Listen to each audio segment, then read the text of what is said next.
Welcome everybody. Joseph, what's happening? I am Mike Grinberg. I'm the CEO of Proofpoint Marketing, and we have Joseph Lewin, who's our Director of Growth.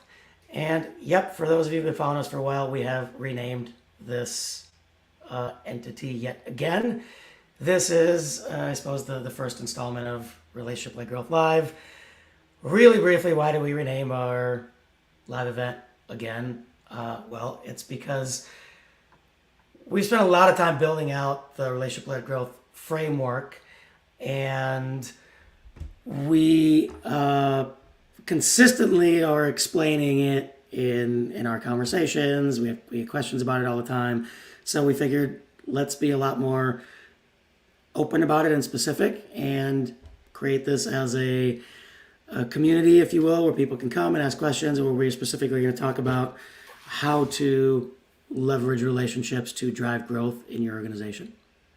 So that's what this is going to be. As always, we're going to have room for questions. If anybody wants to join us live in studio and pop in later on, we'll bring you on and allow you to talk to us directly.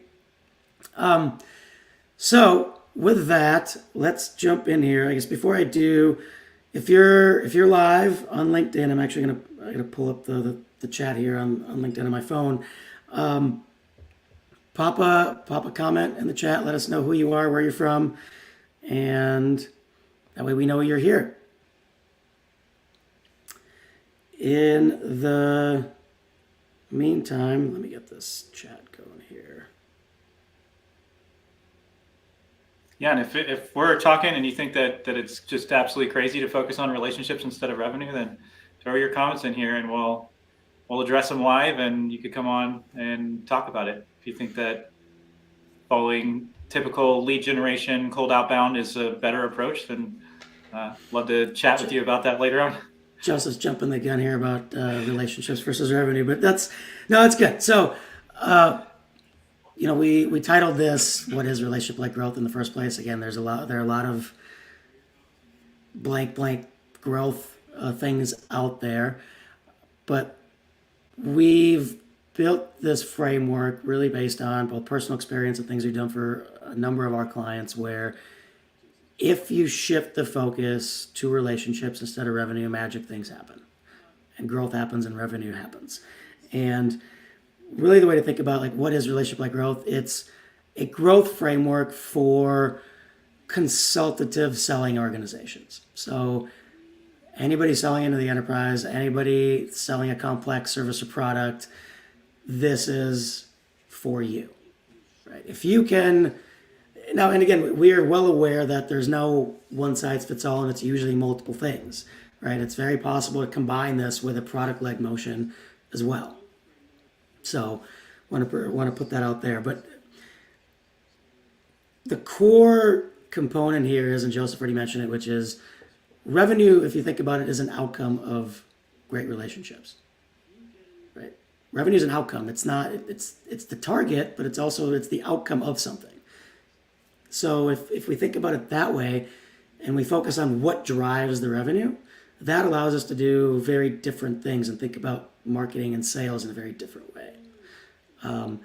And if we think about revenue marketing and this focus on revenue that we generally see right now, oftentimes we see it as actually part of the problem, because it forces marketers and founders and CEOs to try to play this marketing attribution game instead of focusing on the things that drive relationships, which in the end of the day will drive revenue.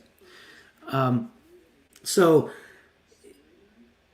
if we focus on relationships, what we'll find is all sorts of unconventional growth levers that we wouldn't likely see otherwise, and we wouldn't be able to act on. Let me tell you a story. So I'll give you an example. Recently, we were in a position where we thought we might need to hire significantly faster than we originally planned. We weren't sure. There's a number of scenarios that were playing out in the organization. So we decided, you know what? Let's on a whim, let's post, and Gabby decided to do this, post something to our LinkedIn channels, open up our calendars, and say, hey, we're going to open up, I think, what do we say, about an hour, hour and a half a day. Anybody that's interested in this role, informational interview style, come talk to us, let's chat, and we'll tell you what it's all about. You tell us what you're all about. We'll learn about each other, and once the role goes live, ideally, from our perspective, we have a full pipeline that we can very quickly go through.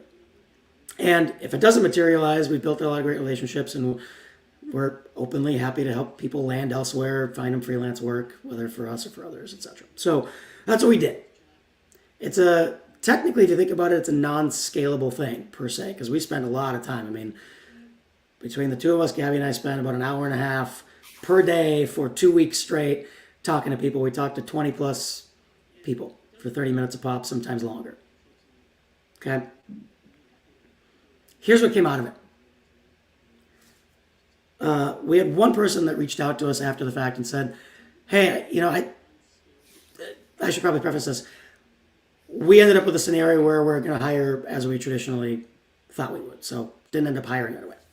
No issue. We messaged everybody in a good way. We sent them, we sent them little gift cards and things like that to, say thank you for their time, things like that. And what came out of it was one person reached out and said, hey, I have folks that likely would want to work with you. Are you open to a referral partnership type thing? Yes. We had 3 people reached out and said, hey, sorry this didn't work out. I'd still love to work for you, but I'm going to keep looking.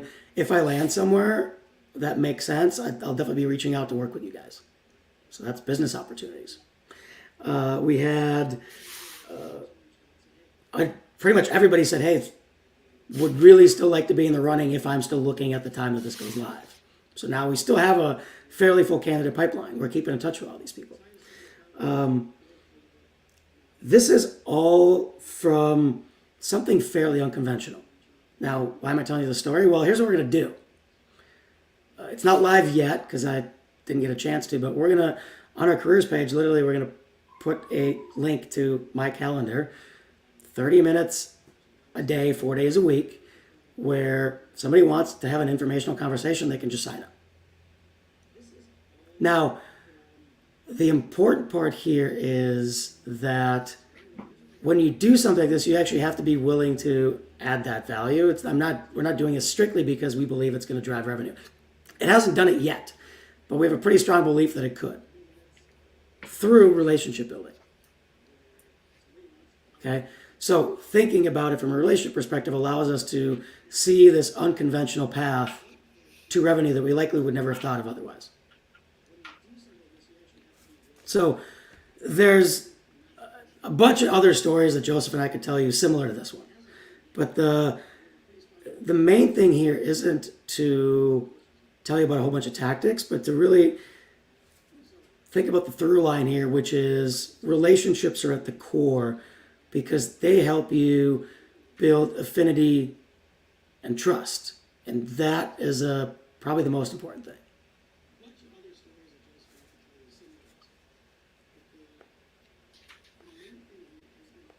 Yeah. So when it comes to the topic of trust, that's a huge piece of the puzzle when it comes to working with companies that have complex sales and long sales cycles.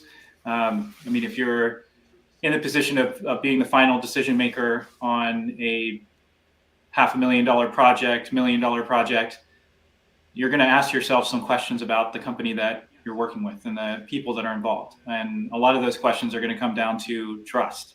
Do you trust that this person on the other side is going to follow through on their end of the deal? Are they going to, if there's an issue, are they going to resolve it effectively?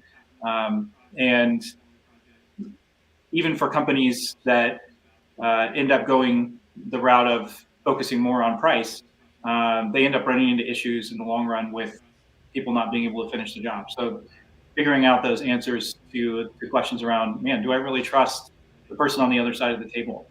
So when you're approaching the typical way of cold outreach or inbound marketing that's more transactional email marketing, you're starting from a place of distrust, where the person's automatically going to be even more skeptical of you when you take those approaches than they would have been if they would have just run across your company and come through that way. So when we're thinking about it, it's important to not look at it as, it's important to not start with, okay, what marketing tactics should we use or what sales tactics should we use, but instead thinking about, how do we build trust? How do we make sure that when we're starting a relationship out, the first impression is the lasting impression. And if your first impression is a really off-putting cold outreach, it's just really not starting off on a good foot. And maybe that the company actually ends up needing your services, and so they're willing to have a conversation. But you've really started out from a disadvantage when you're interrupting people, when you're starting out in a way that kind of initiates with distrust. And we've all experienced cold email or cold outreach that's obnoxious and is clearly not putting the relationship first. So I don't think I need to go into detail about what that looks like, but then on the flip side, there are things like Mike's saying that we can do that can produce inbound and outbound motions that do start with the basis of trust, and they start with relationship. And when you get on a call with somebody who's interested in working with you or potentially interested in working with you, and it started out from that basis of trust, it's a completely different conversation. Instead of that person, having this immediate pushback to everything you're saying and trying to validate it, instead, they're kind of starting on the other side where there's typically warmth involved in the conversation. And as I'm starting out in this director of growth role, I'm focused on, okay, how do we drive sustainable inbound? How do we approach outbound as a company? And, what does that look like? And in this first week, I've had both an inbound experience and an outbound experience that were built on relationships first. And it makes all the difference in the world. So I'll just tell a quick story about an outbound conversation that I had this week that came about from building relationships. So I've been involved on LinkedIn and building my personal brand for a long time. And I'm involved in putting on a LinkedIn local in Cincinnati every year. Essentially an event that's focused on getting people to activate on LinkedIn and meeting other people who are active on the platform.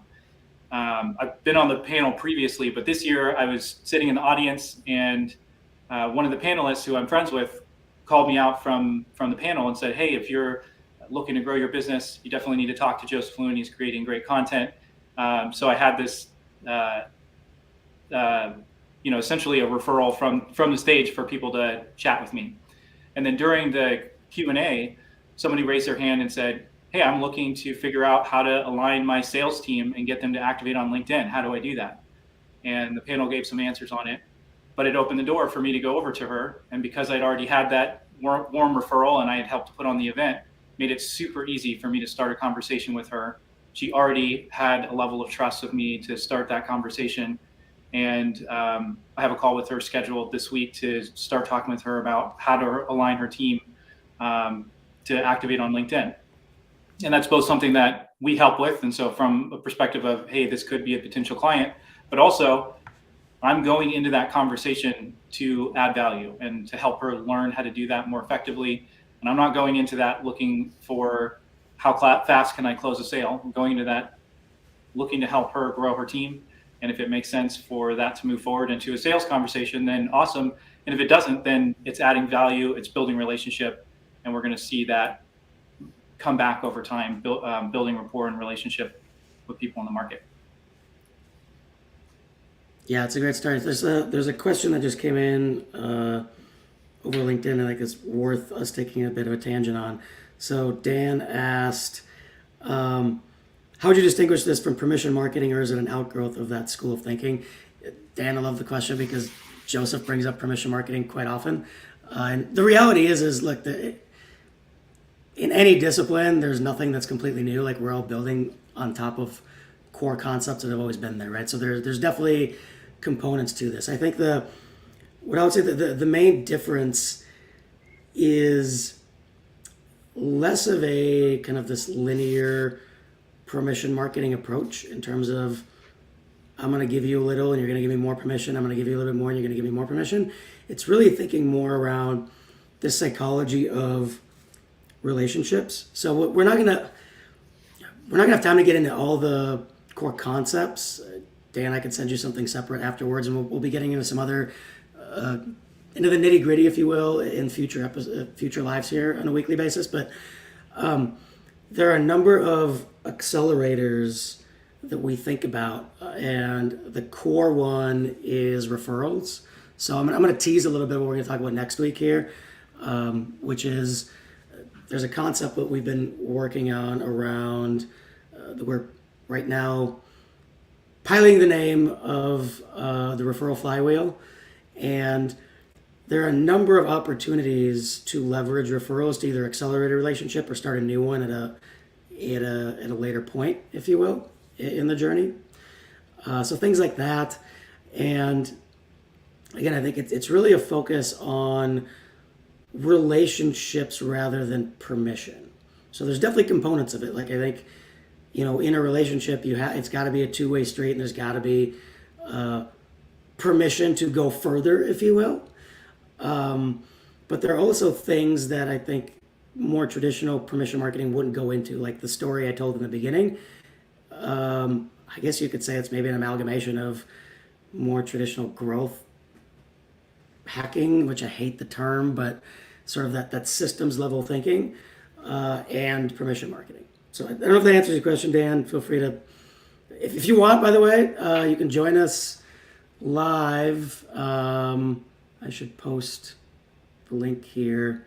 Here we go. Yeah, while you're posting that, Mike, I mean, really, I would say relationship-led growth isn't necessarily a new idea. I mean, I think the tactics and the approaches that we would take and strategies we would take are unique, and they're things that we're building out. But the main idea is, let's go back to how a business has always been built.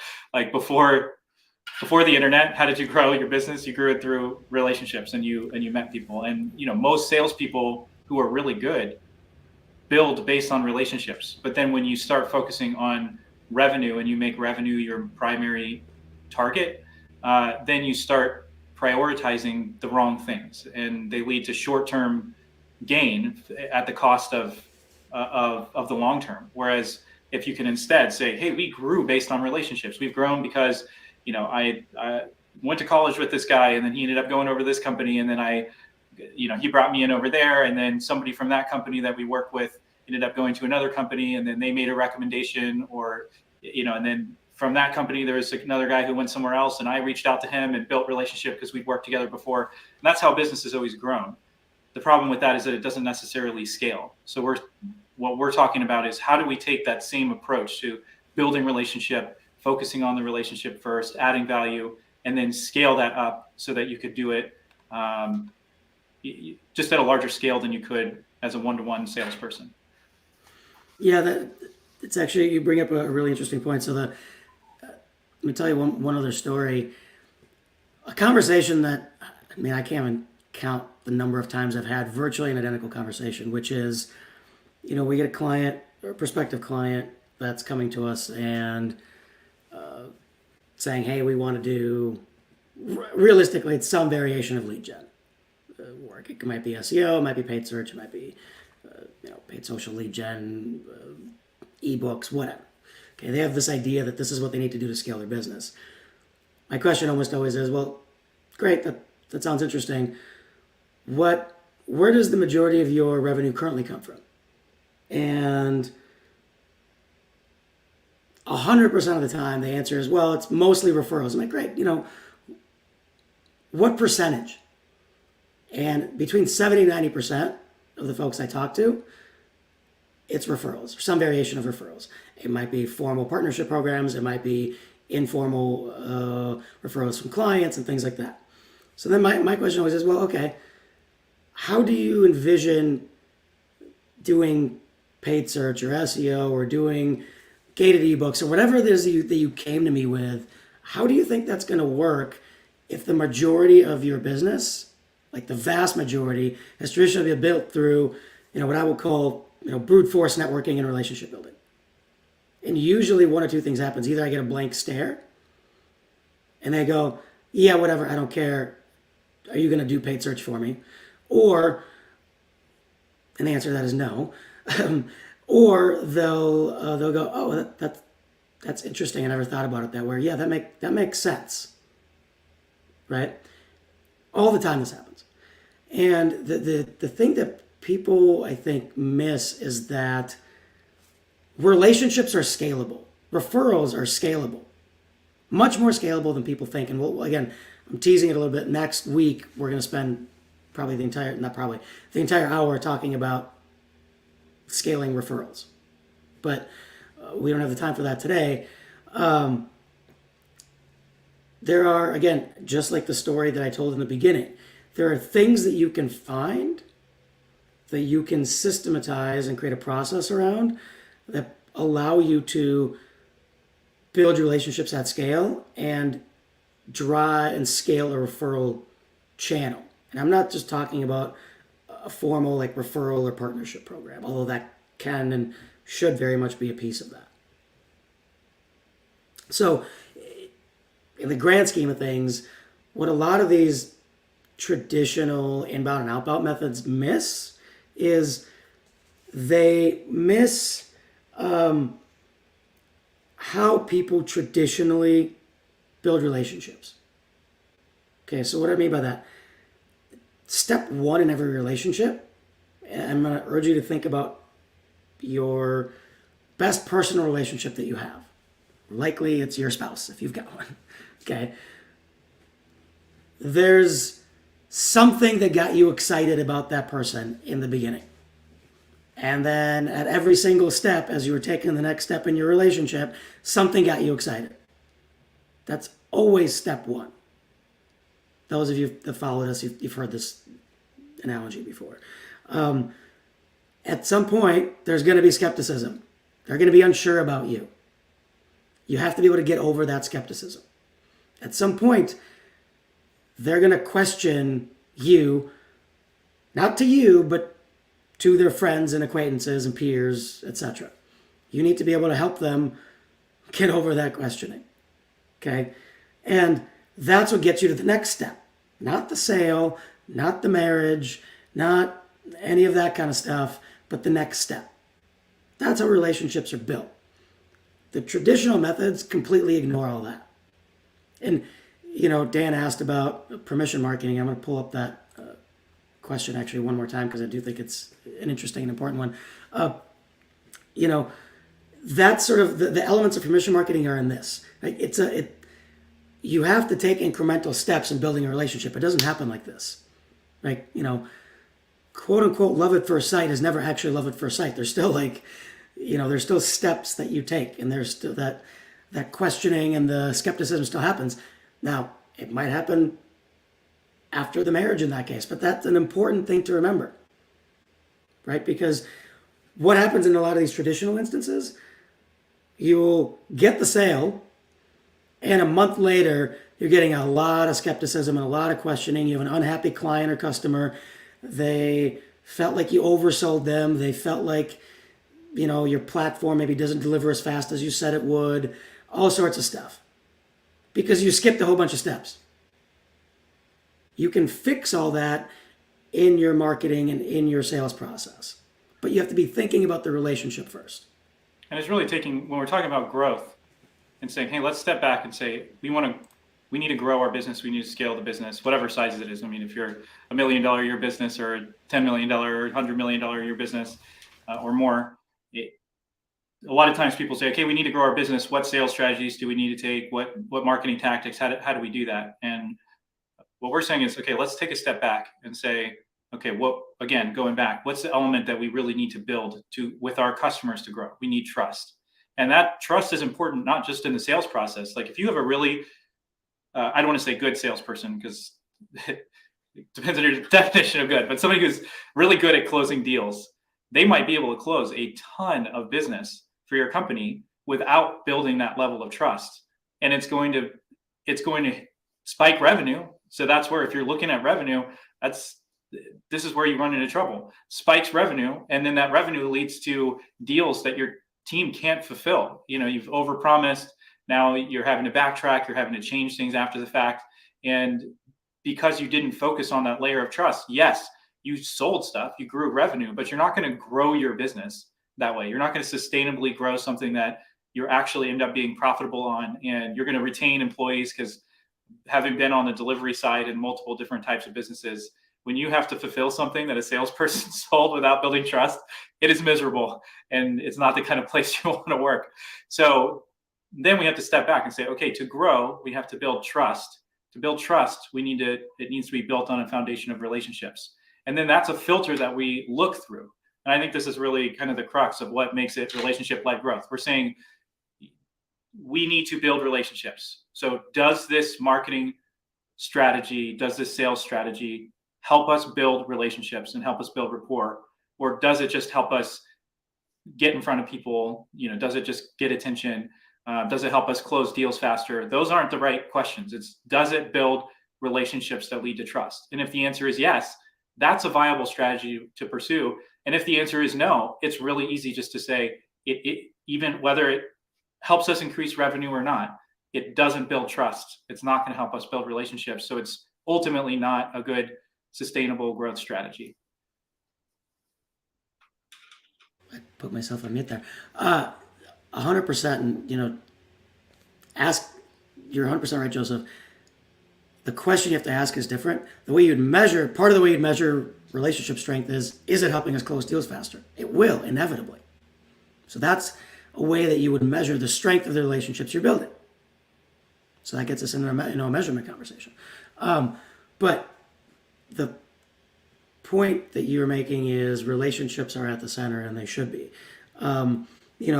The other thing to think about is, okay, what are the outcomes that relationship-led growth can provide? Well, I already mentioned referrals several times, and I keep teasing next week's conversation that I'm preparing, but you can make referrals predictable and scalable.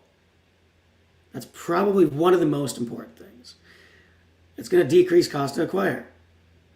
It's going to decrease your sales cycles. It is going to improve your margins, especially if you're a service-based business. Or if managed services are a part of your business. Because a relationship-led deal, they're much more willing to compromise. They're much more understanding of your point of view. Generally, you've done a better job of explaining what you offer, which means they're likely going to sign a higher deal. They're going to invest more of their time and resources into it. It's likely going to be a higher margin play for you. That's another really important thing. And with that, there's, again, relationship-like growth. The growth component here is really important. So why growth? Well, the other thing that traditional methods miss is they ignore what I'll call non-traditional sources of buying influence and referrals. I gave an example of that in the very beginning. Your recruitment pipeline can be a source of relationships and revenue for you if, and this is a big if you have the other pieces in place. And I haven't mentioned that yet, and I really should. The only reason that a tactic like that can work is because our company has the brand infrastructure in place. We have our culture built out. Actually, Joseph, might be worth sharing the culture book if you want to maybe pull it up and share a link to it in the comments.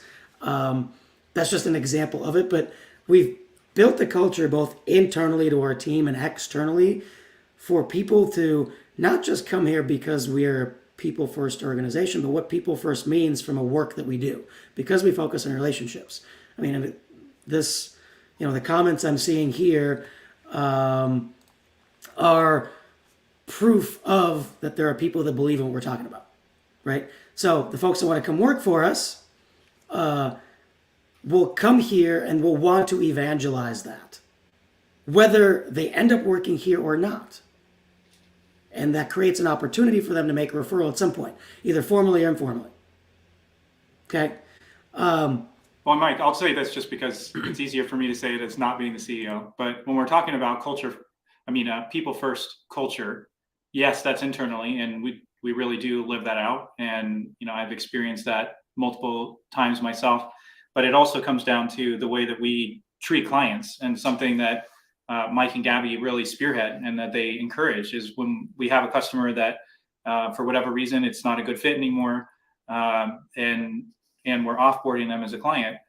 How do we treat them when they're leaving? And if it's purely based on how do we drive revenue, how do we increase our margins at every single corner, then we're going to just say, hey, thanks for doing business with us. Do as little as possible. Maybe transfer some files over, but instead, we're thinking, well, if we were in their shoes, what would we want? And as people on the team, we're encouraged to do that, and that's part of the people first culture and part of the idea of relationship led growth. Like the people that the customers that we have, how we're treating them is part of a growth strategy, and then how we're treating customers when they offboard from us is part of the growth strategy, because some people from that company are going to go work somewhere else and at some point, or the company might get to a point where things change for them, and a little bit of extra effort on our end is part of the growth strategy, and it's part of that referral flywheel where we can get referrals from previous customers or employees of previous customers that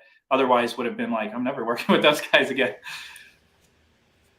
Yep, totally. And so your recruitment pipeline is that your former coworkers, peer groups, all these like industry influencers, a lot of these sources of influence, consultants. Here's one that's almost always missed. I mean, I can't tell you the number of demo forms I filled out that I've been completely ignored on, even though I'm helping, and same thing has happened to Joseph, where we are helping a client that's completely in their ICP make a decision, but they ignore us because we directly are not in their ICP. We don't get targeted by them from an advertising perspective. They don't even want to talk to us when we do reach out. Like, it happens all the time. You hear consultants and agencies talk about this all the time, but that's the issue. It's because you're focused on revenue and what you believe is the quote unquote fastest path to revenue versus what's your fastest path to the right relationship that's going to drive revenue. And actually, Joseph and we went back and forth. We want to share the story. It might actually be worthwhile telling the Zoom info story, because it's kind of a funny one and sort of is the opposite of what you'd want to do. Okay, or Frontier, either of those. I don't know which one. Yeah. Since we're calling out the whole consultant thing, I figured the Zoom info story might be a good one. Yeah, well, I mean, normally I actually don't like calling companies out by name, but Zoom info is one that I am actually willing to call out by name, because first of all, the way they collect data is completely unethical. They're basically scraping the emails of people who use their tool. So without your permission, they're scraping your data and selling it. So don't like that. They have their permission. I mean, it's ethical, whatever. Anyway, that's legal. not the point of this conversation. But beyond that, we had a customer that that was working that needed to get very specific contact information for a group of people that's very hard to get a hold of. They're in the medical space. They were trying to get a hold of physicians, and it's extremely hard. So I reached out to a bunch of data vendors, and ZoomInfo was one of them. So I get on a call with a sales rep, and I give him very specific parameters of what we need. He says, oh yes, we definitely have that. He showed me like a very small sample set of it, and he's like, definitely with the parameters you've given me, I'll go back and do some more research and pull it up, but we absolutely have that data. So I got on with him, I scheduled a call with him, with Mike, with our customer, and then with our customer's IT guy, and we all get on the call. And the guy starts out, instead of by validating why we're talking, instead of making sure that he's in alignment and has the right data and all that up front, he goes for 40 minutes and a 30-minute meeting into their data, how they collect it, why they do it, and all of that. And then finally, at the very end, he pulls up the data, and they literally don't have any of the contact information for the people we needed. And it, needless to say, it did not build affinity with me for reaching out to ZoomInfo in the future. Well, again, the point there is, even though they were willing to talk to us, their objective was they were focused on the revenue. They're focused on, okay, how quickly can I get the person making the buying decision on the call, give them my full pitch and see how big of a deal I can get instead of thinking about, okay, what can I send? Like, they could have sent something up front. They could have pulled a piece of data and said exactly what percentage they could get. I mean, all sorts of stuff they could have done that they didn't do, right? So it's another. We started talking about marketing platforms and how they could pull that in, and trying to upsell the tools before making sure they had the data. Yep.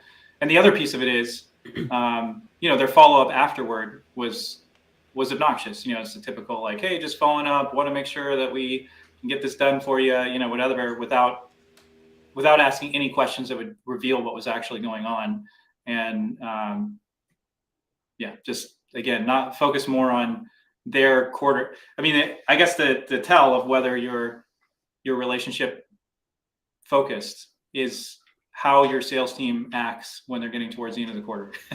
And if your sales team is pushing to get revenue at the end of the quarter, as the person on the other end, you always know that. Like the buyer always knows when the salesperson's coming up to the end of the quarter.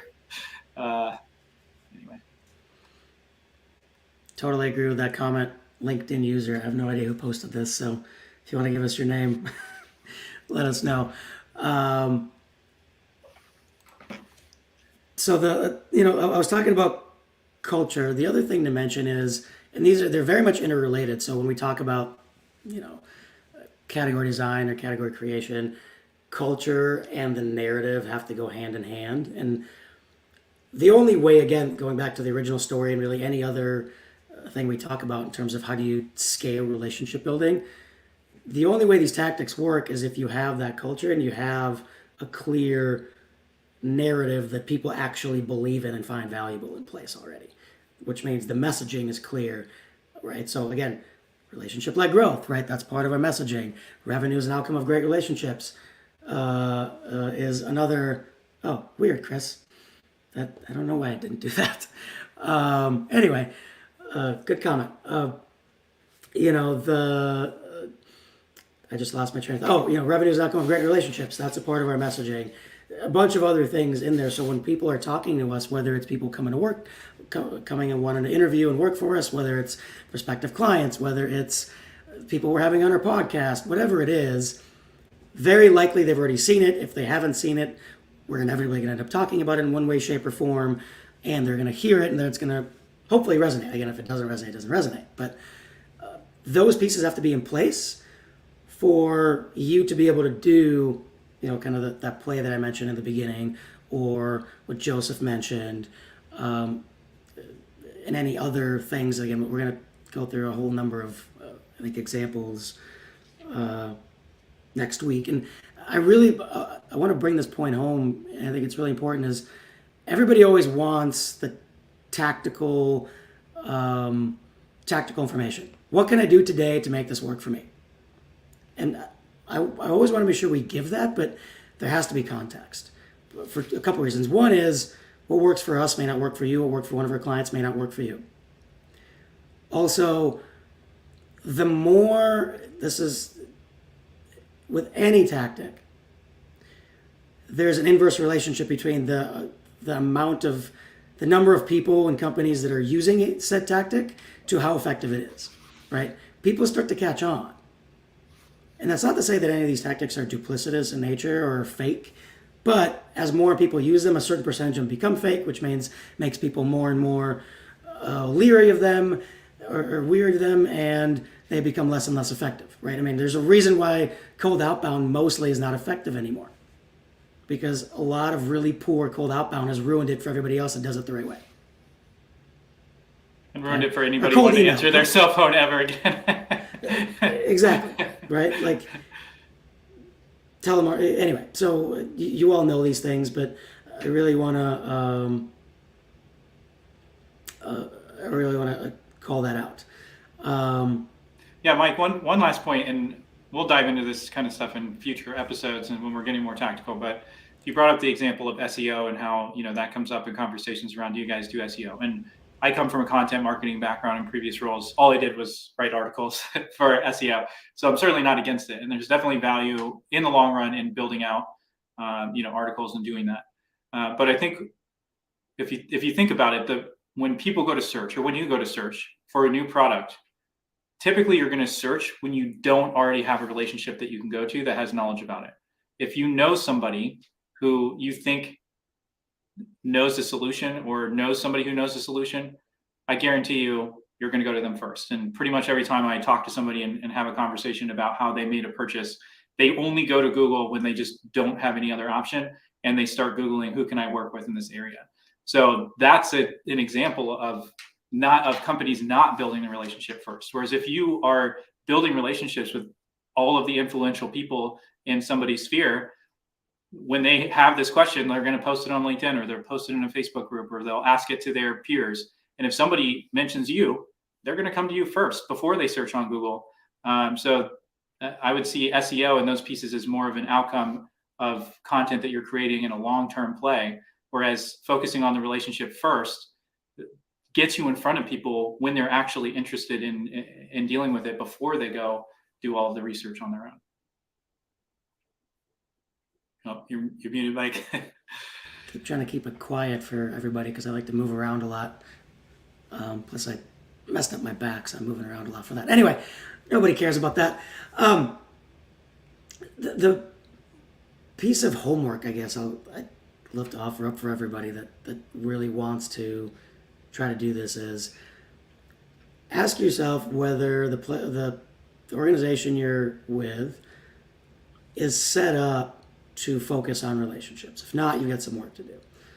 From there, I would say take a look at your pipeline and your CRM for wins and losses and things like that, and look for anomalies in how some of your best customers and clients came to you, and really dig deep. Don't just dig for attribution, like, oh, they came from a referral. Okay, cool. What kind of referral?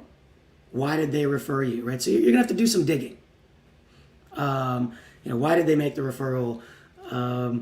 What was the trigger event that built this? Again, it's gonna take some time.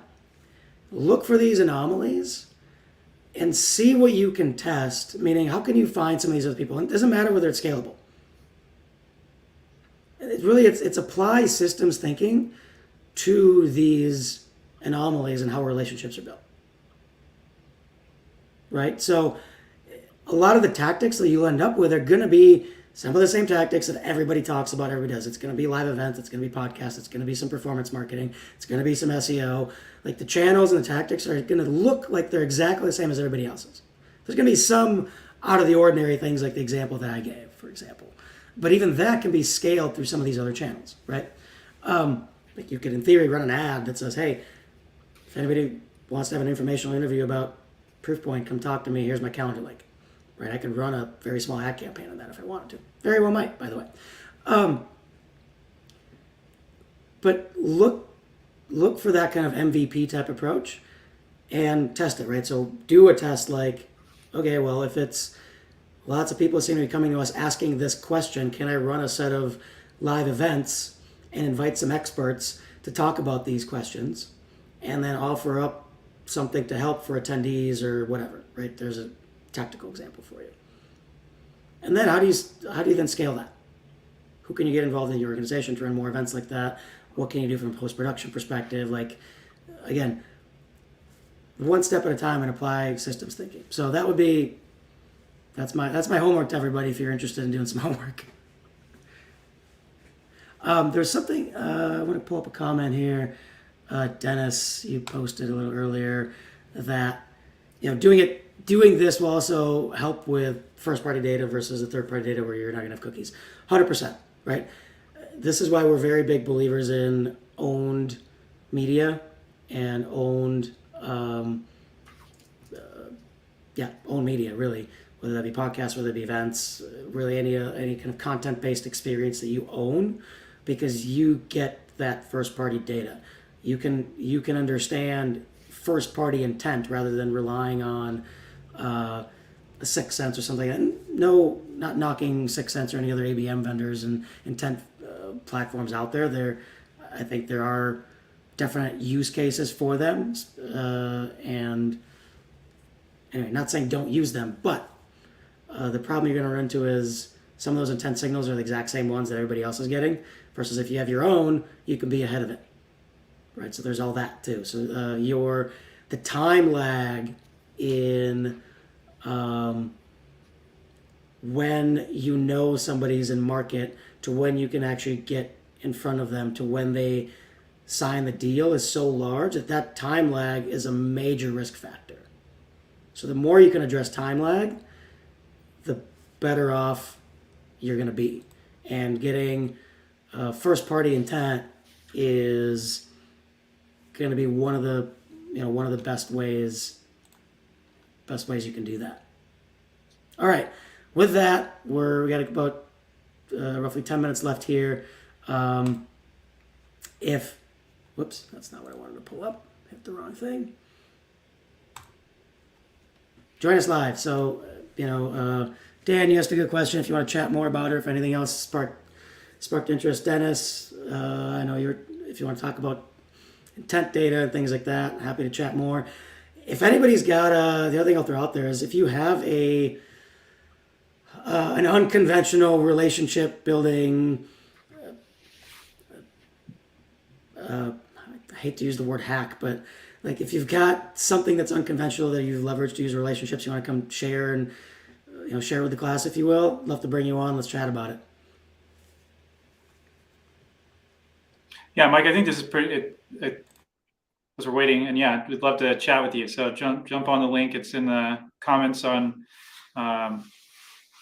LinkedIn, and you can see it there in the stream. But I think the main thing is there's two pieces that are important to talk about when we're talking about relationships. One is it still is the job of sales to nurture relationships to pipeline and revenue. And so, it's not just building relationships for relationships' sake and being completely laissez-faire. Like you want to build relationships generally, and those can be people who aren't in your ICP because they lead to referrals and things like that, and just growth or partners, vendors. There's all kinds of different relationships, and it's worth it for everybody on your team to be building those. But then as for people who are in sales, you're building relationships so that you can serve people. And if you have a product that you believe in, your goal is to help people. For us, it's help people grow their business. And so I want to get on and build relationships with people that help them grow their business. So it's not just completely like with disregard to revenue. It's that relationships lead to revenue. If you're being intentional about building relationships and you're being intentional about how you have those conversations and what you're offering, then it's both of those things at the same time. And then the other piece is, I think where we see a lot of hang up from salespeople wanting to engage on LinkedIn is it's like, well, how is that going to do anything for me? And then when they start engaging, they're typically taking a very salesy approach. So everything that they're doing on LinkedIn is thinking of how do I close a deal in the next, or get a discovery call within the least amount of time with people. And that approach does not work on social at all. I mean, I don't think it typically works almost anywhere. But if you're taking an approach where you're just saying, I want to build relationships with people in the space, and by building those relationships, we're going to connect with people who need what we have. We're going to add value to them, and they're going to want to work with us, and we're going to close business. And so when you're posting content to LinkedIn, and then how you follow up with people in the comments, how you follow up with people through direct messages, it's with the intent of building relationships with people. And when you take that approach, it completely changes it. And I mean, I'm getting people coming in inbound, and I have a way easier time reaching out to people outbound because I've been building relationships on LinkedIn for years, and I'm seeing the value of doing that because I have 40 or 50 people I can reach out to in my first couple of weeks of this role and get calls with them. And some of those will be people in our ICP. Some will be people who have friends that work at companies that would be a good fit. And I didn't even have to do anything crazy. It's not some crazy crafted message. It's just reaching out to them and saying, hey, I'd love to get on a call and talk about what's going on in your world and in mine. And by continuing to build those relationships and build rapport, it makes my job easier. I'm not having to be weird and pushy. And, we're building relationships much faster than me just cold calling 100 people a day. So something to bring up here actually is the MSDR framework. So mindset, skill sets, tool sets, results. I think the thing to remember is you have to have a relationship mindset. Right. You have to think about, don't think about them as prospects. Think about it as prospective customers. Treat your prospective customers as you would treat your actual customers, right? So there's a number of mindsets that work themselves into this line of thinking, and then it's skill sets. Communication is key. You gotta be able to be creative and think about, again, creative problem solving. In my mind, it's like you have to look for these anomalies and then look for these unconventional paths to relationship building, because for example, a lot of people have podcasts. A lot of people have live events. How can you make yours different? What else can you do on top of that? I'm not saying don't do those things, but you have to be able to think critically and creatively, right? Tool sets and results we're not going to talk about. I guess results we kind of already have throughout this episode and whatnot. But it's an important framework. Actually, it's what we use internally for goal setting and things like that. We talk about it quite a bit. So it's a really great framework to think about in general as you're really doing anything. Last thing I'll throw out there is when you're thinking about content and what experiences you want to build with your content, think about how can this content enable conversations, both inbound and outbound. That's the goal. Because content on its own is not going to get you to the relationship stage. There's no amount of stuff that we put out until there's a conversation that's two-way, even if it's just in the chats here, as some folks have been adding comments and things like that, and we've talked to some of them. Actually, everybody that's made comments in here we've talked to in person at this point in the past. Until that happens, there is no relationship, right? I bet you couldn't think of a single relationship that you've built throughout your life, professional or personal, where there hasn't been a conversation. At least one, likely multiple. Okay? So think about that as you're thinking about content strategy and content development and things like that, is how can I create things that enable conversation? And we'll dive into that in some future episodes as well here. So, all right, anybody, last offer here before we wrap up. Anybody want to jump in and ask a question, talk about anything, talk about something you're working on that maybe you're struggling with that relates to this? Happy to help people troubleshoot.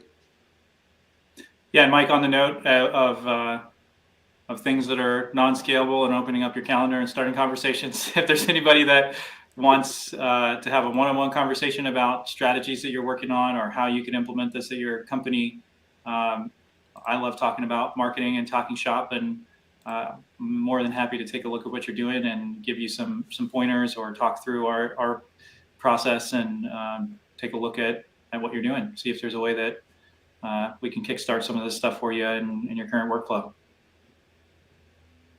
All right. And on that, for everybody that's here, thank you for joining us. Everybody that's listening after the fact, we know a lot of people catch these later. You can find these on our YouTube channel, by the way.